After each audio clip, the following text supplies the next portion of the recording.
Chị các bạn, video ngày hôm nay thì tụi mình sẽ mang đến cho mọi người những em son dưỡng mà tụi mình đã sử dụng trong thời gian gần đây. Thì đây cũng là cái clip review son dưỡng đầy đủ nhất đầu tiên trên channel này, mặc dù có rất là nhiều bạn request tụi mình. Bây giờ thì mình cùng bắt đầu vào video review những hỏi son dưỡng bình dân nha. Không bình dân lắm. Không bình dân lắm. Không bình dân lắm. Đầu tiên thì Trang có hỏi son này của Rotho là cái dòng Lip Pure, là cái dạng mà kiểu thiên nhiên á. Đâu rồi, đây. Trang có cái hộp ở đây nè mọi người, đó là cái này nè, của Rotho Mentholatum. Là natural lip balm, là kiểu nó sẽ là thành phần kiểu tự nhiên. Tại vì Trang đọc bản thành phần thì thấy là nó chủ yếu là nền dầu á, có nhiều các loại dầu nè và sáp ong, rồi có shea butter, rồi rất là nhiều loại luôn, và nó không có chứa dạng mấy cái tinh dầu tạo mùi hoặc là nước hoa á. Nên làm Trang thấy cũng khá là thích hợp cho những bạn mà môi kiểu nhạy cảm hoặc là không có thích những cái loại son dưỡng mà nó có cái mùi quá nồng á. Em này á thì Trang thấy packaging nha, kiểu cầm lên là thấy cứng cáp xịn sò nha, hơn mấy cái dòng trước nhiều, kiểu như là son thổi cho mình, nó không có bị ọp ẹp đâu mọi người. Và cái dạng này á, nó sẽ không bị nhoe nhoét nha. Kiểu thường có một số loại son dưỡng mà dầu nhiều là rất là nhoe nhoét ở trên môi, nhưng mà cái này á, thì lúc mà Trang apply lên trên môi á, là nó kiểu nó mỏng mỏng nhẹ nhẹ, và nó kiểu mình sẽ cảm nhận được đó là cái độ dưỡng nó đang thấm vào trong môi á, rất là dễ chịu luôn. Và cái này cái mùi của nó là dạng mùi mật ong nhẹ nhẹ nữa, nó không có bị quá nồng.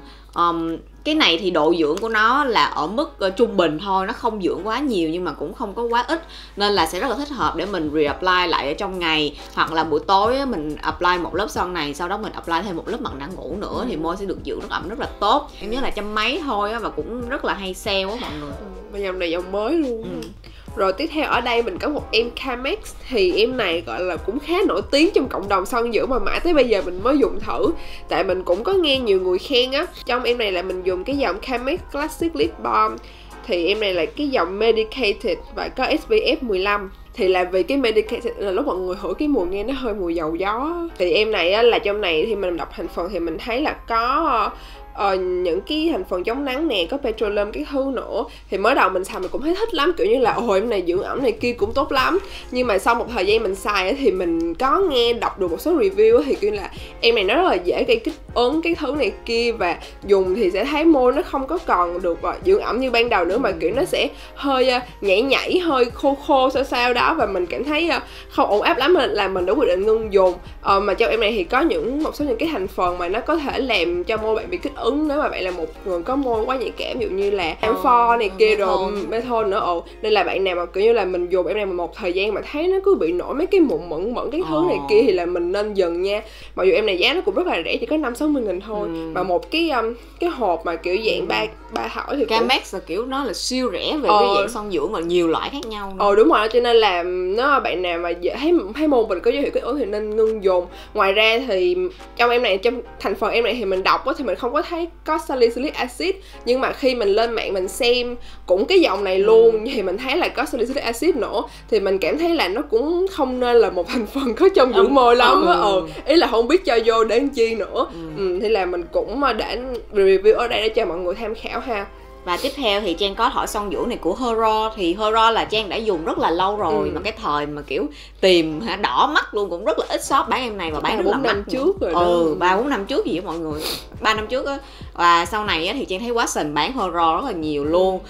Và giá cũng rất là phải chăng nữa, Trang nhớ là khoảng 100 mấy thôi, trong khi hồi đó Trang mua là phải 200 mấy một thỏi, rất là đắt tiền. Thì ở đây Trang có là Hero cái dòng Power Banana, là dạng cái mùi nó hơi mùi chuối một chút xíu. Em này thì nó sẽ giống như cái cây Lip Pure ban nãy á, thì nó dạng là dưỡng sương thôi, nó sẽ không có dưỡng ẩm quá tốt, nhưng mà cũng không có bị gọi là đánh lên như là không đánh gì, thì cũng không đến mức như vậy. Tuy nhiên á, là em này thì Trang thấy là được cái mùi nó nghe nó ngon á, kiểu nó tạo cảm giác cho mình muốn reapply nhiều hơn. Ngoài ra thì thành phần của em này á, Trang xem á, nó cũng chủ yếu á, là những cái dạng dầu dưỡng nè, và dạng sáp, và có cả dầu dừa. Tuy nhiên á, thì nó vẫn có những cái thành phần tạo mùi nha, nên là những bạn nào mà kiểu môi mà nhạy cảm quá, mà kiểu bị dị ứng với những cái dạng tinh dầu á, mà tạo mùi cho sản phẩm á, thì cũng lưu ý một chút xíu. Còn lại thì Trang thấy em này cũng rất là ok, kiểu bao bì nó cũng xinh xắn đáng yêu nữa. Giá thì như Trang nói ban nãy nó sẽ nhỉnh hơn những cái dòng son dưỡng khác một chút. Rồi tiếp theo ở đây mình có một em son dưỡng của Watsons thì em này là treatment lip balm và cái SPF 30. Trong này cũng có chứa menthol luôn. Thì lý do mình mua em này là mình thấy SPF nó cao, kiểu như là mình sẽ đánh em này trước, xong rồi sau đó mình lau cái lớp ở trên đi và mình đánh son. Thì cái lúc đó thì mình cảm thấy là môi mình nó vẫn còn ẩm á mọi người, chứ không phải lau một cái là nó mất luôn. Và em này nó không có thuộc dạng là lên môi nó quá nhảy và quá gọi là dầu á, nên là khi mà mình đánh lên nó cũng vừa phải và rất là dễ chịu. Và tuy nhiên á là mình cũng khuyến cáo mọi người, trong em cũng có menthol nên là bạn nào mà kiểu mình hay dị ứng này kia thì cũng nên cân nhắc với em này ha. Ngoài ra thì với cá nhân mình thì do mình cũng không có bị dị ứng với menthol nên là mình xài em này cũng thấy ok. Tuy nhiên là mình cũng sẽ cân nhắc để không, tại vì cũng hơi sợ bị dị ứng giống như là cái cây Carmex hồi nãy á. Giá em này thì cũng khá là rẻ thôi, cũng tầm 60 tới 100 nghìn mà cũng khá là được hay sale ở Watsons nữa. Tiếp theo thì Trang có cái em này á, là một cái dạng mặt nạ ngủ trong môi của hãng Frudia, và cái này ở Watsons cũng bán rất là nhiều và trên Shopee mình cũng rất là dễ mua ha. Thì em này á, là mặt nạ ngủ vị xoài, có một mùi xoài rất là ngon ngọt. Sao mấy cái của em lúc này cũng có vị vậy? Có mùi có vị vậy? Em cũng không biết nữa, mà kiểu thường á là lúc mà em đánh lên trên môi thì em phải lựa những cái có cái mùi trái cây á thì mới dễ chịu được. Còn những mùi như mùi nước hoa là không bao giờ đánh lên trên môi ha. Rồi thì em này á, nó là dạng mặt nạ ngủ cho môi nè, kiểu Mango Honey Sleep Lip Mask. Thì tại vì nó là mặt nạ ngủ nên là cái chất của nó sẽ dày hơn những cái loại khác. Tuy nhiên á, nếu mà so với những cái mặt nạ ngủ cho môi như là Laneige hay là Clairvoy á, thì cái chất của em này nó sẽ không có dày bằng, nên là nó sẽ dưỡng tương đối thôi. Đối với những bạn mà môi không có bị quá là khô á, thì em này dưỡng rất là ok.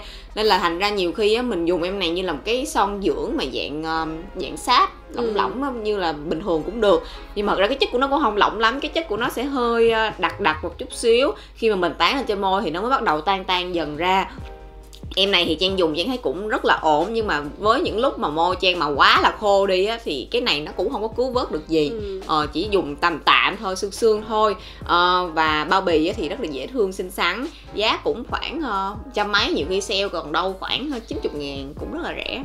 Rồi tiếp theo ở đây mình có một em gọi là Vaseline Lip Therapy. Thì em này mình cũng có review rồi, mình cũng nhắc lại sương trong đây thôi. Thì mặc dù á, là về cái sự dưỡng của em này nó không có đạt gọi là như mình mong muốn, là không phải là quá ẩm hay quá gì, nhưng mà mình dùng em này kết hợp với mặt nạ ngủ rất là ok. Và trong em này nó cũng có chứa petroleum, mà ngoài ra cũng không có những cái thành phần nó gọi là gây kích ứng cho môi cái thứ, nên là mình cũng khá là yên tâm khi dùng về lâu về dài. Có một lần là môi mình nó bị nứt toát và chảy máu rồi mọi người, xong rồi mình kết hợp em này với lại cái em Laneige, rất là sáng hôm sau là đôi môi rất là mềm mại mịn màng như chưa từng có cái cục nứt toát nó xảy ra vậy đó. Cho nên đó em này mình thấy nó khá là gọi là sao ta, dùng trong ngày thôi thì sẽ ok, hoặc là nếu buổi tối bạn nên kết hợp với lại một cái mặt nạ ngủ khác để tăng cường độ dưỡng ẩm hơn là khá là ổn. Ngoài ra thì mình thấy dưỡng ẩm cũng bình thường thôi, không có phải là đánh lên cái là môi mềm mình liền đâu, nên là mình nghĩ là các bạn kết hợp thì sẽ ok hơn. Giá thì mình mua tầm 50-60 nghìn cho một thỏi á, cũng có bán ở nhiều cửa hàng sắc đẹp rồi mọi người. Và tiếp theo thì Trang sẽ có một cái thỏi, không phải thỏi nữa, cái này nó dạng balm. Cái tuyếp này là tuyếp dưỡng môi của La Roche-Posay, và cái dòng này là dòng Cicaplast. Cái này á, phải nói là chuyên biệt luôn cho những cái làn môi siêu khô và siêu tổn thương, nên là giá của nó cũng khá là đặc biệt luôn, khá là chắc chúa so với những dòng son dưỡng khác. Tại vì cái tuyếp này của nó có 7,5 ml mà giá của nó Trang nhớ là Trang mua khoảng 250 mọi người, cũng rất là đắt đỏ. Nhưng mà xài rất là đáng nha. Tại vì một tuần trở lại đây á, là do thời tiết nó hơi thay đổi một chút xíu, với lại không biết sao đó mà môi của Trang á kiểu nó bị rát, nó căng, nó rát và nó kiểu nó hơi sần những cái hột đỏ mọi người. Và nó rất là khó chịu luôn ở viền môi và lòng môi luôn, kiểu đánh cái gì lên cũng rát hết. Và sau khi đó thì Trang đã mua cái thỏi này về và dùng liên tục trong khoảng 2 đến 3 ngày á, là tình trạng đó nó giảm hết 90% luôn. Rất là sướng luôn á mọi người, kiểu cảm giác môi mình nó được dưỡng từ từ á, và cái chất của nó là dạng balm nên là lúc mà mình lấy ra thì nó sẽ hơi đặc. Nhưng mà lúc mà mình tán lên trên môi á, thì nó sẽ tan chảy ra thành giống như là một dạng dầu á. Nhưng mà nó sẽ không có bị bóng, không có bị nhớp, dính khó chịu, mà nó khá là tiệp vào môi và nó dưỡng ẩm, nó bảo vệ cái môi rất là ok luôn. Nên là thường những cái hôm mà môi Trang mà cảm giác quá là khô và rát và kiểu nứt nẻ, gần như muốn tóe máu á, thì Trang dùng cái em này một ngày khoảng 2 đến 3 lần á, thì nó rất là phục hồi rất là tốt luôn ha. Rồi tiếp theo mình có một em son dưỡng có màu, ở đây là em Elixir Vegan lip butter. Thì em này á mình sẽ dùng nó kiểu như là ở trong ngày luôn, và mỗi lần mà mình thấy môi mình bắt đầu nó khô và nó sần những cái vảy da nhất thì mình phải đánh em này liền. Tại vì mình đi làm ngồi trong phòng máy lạnh mà nó rất là lạnh mọi người, nên là cái môi mình lúc nào nó cũng gọi là trong tình trạng khô mà vảy da chết nó sần lên thì nè. Thì em này gọi là cứu cánh của mình trong những lúc đó luôn. Kiểu như em này nó sẽ vừa có màu mà vừa dưỡng ẩm nữa. Tuy nhiên á là nó không có dưỡng ẩm rồi là quá là chuyên biệt như là những cái cây son mà chuyên dưỡng ẩm đâu. Vì em này nó cũng mình thấy cũng dưỡng ẩm kiểu bình thường thôi, mà vì là nó có màu nữa nên là đánh vô thì nó sẽ nhìn nó có sức sống hơn, đỡ nhạt hơn. Và mặc dù là son dưỡng nhưng mà em này bám cái màu lên môi mình cũng khá tốt ha, không có kiểu như là uống nước cái là trôi đi hết. Nhưng mà em này thì vẫn còn lớp thi, lâu lâu nhìn lại thì cũng cảm thấy hồng hào, rồi mình cứ apply tiếp thôi là nó cũng rất là dễ dùng và dễ chịu. Và em này cũng là thuộc dạng vegan nữa, nên là bạn nào mà có quan tâm tới những cái sản phẩm vegan đó thì có thể tham khảo em này. Giá em này mình nhớ mình mua là khoảng 230, 250 một em gì đó. Cũng có rất là nhiều màu mới ra nữa, nên là mọi người có thể tham khảo em này ha. Và tiếp theo thì mình sẽ đến phần mặt nạ ngủ cho môi ha. Thì ở đây Trang có Clavu. Cái này là một trong những sản phẩm đối thủ với Laneige. Và Trang thấy cũng 19, 10 với Laneige luôn đó mọi người. Cái em Clavu này á, thì cái chất của nó sẽ không có dạng thạch như là Laneige, mà cái chất của nó sẽ thiên về dạng dầu hơn á. Nên là khi mà mình apply lên trên môi nó sẽ tan ra giống như là dạng dầu dưỡng cho môi á. Và cái mùi là sẽ là cái mùi hạnh nhân khá là dễ chịu, nó không có bị quá nồng. So với cái mùi Laneige thì sẽ dạng cái hũ hồng là sẽ dạng mùi bubblegum. Thì nhiều bạn sẽ không thích mùi đó. Em này á, thì dưỡng của nó cũng khá là ổn, nhưng mà so về cái độ mà dưỡng ẩm sâu á, thì Laneige vẫn nhỉnh hơn một chút xíu. Em này thì nó sẽ thiên về kiểu dưỡng ẩm cho môi mà kiểu dạng hàng ngày á. Còn những bạn nào mà kiểu môi lúc nào thường xuyên cũng khô và nứt nẻ thì Laneige sẽ hợp hơn. Tuy nhiên em này thì Trang thấy rất là ổn. Cái điểm đó là mình lúc mà apply trên môi nó sẽ rất là nhẹ, rất là dễ chịu, nó không có bị nhớp nháp, không có bị dính và rất là nhẹ môi nữa. Giá của em này thì khoảng 200 mấy một hũ. Nhưng mà dùng rất là lâu luôn rồi, mỗi lần dùng có chút xíu Rồi và cuối cùng ở đây mình có một em Laneige Lip Sleeping Mask mùi Mint Choco. Thì em này á, thiệt ra sau khi mình review thì mình dùng em này mình rất là thích nha. Tuy nhiên là mình cũng có dạo vòng trên mạng thấy mọi người khen cho em này cũng khá nhiều. Nhưng mà vì á, là mình dùng em này thích quá là mình vẫn sẽ review. Và mình nghĩ là chắc cũng tùy môi của mỗi người thôi.